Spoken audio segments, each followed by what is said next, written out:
Naye olobela pona album nangai oyo nazo préparé déjà bientôt là single plutôt. Donc bientôt là nazo bimisa single nangai za Yesu aratarate.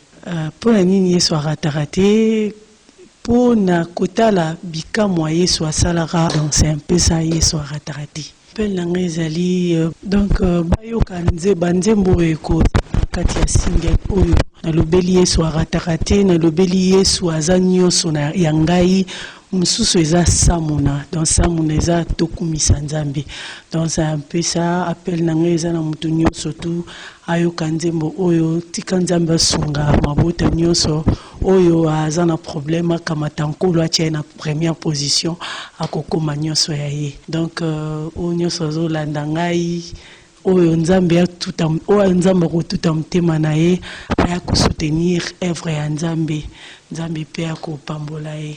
Adresse email na weza Anne Mbula du ciel.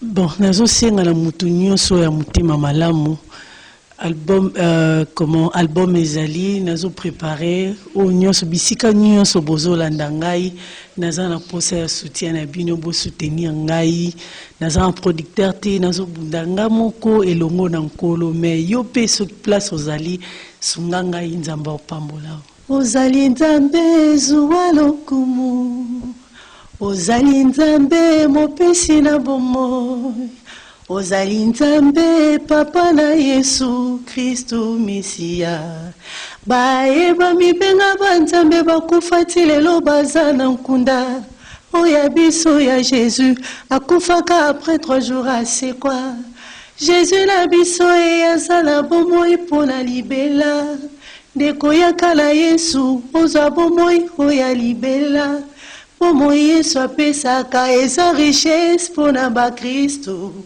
Mosali ya bikamwa oye monanaka na miso ya bato eza ya Jésus. Surtout le point aratakate. Donc c'est un peu ça. Surtout le point Nzambe aratakate.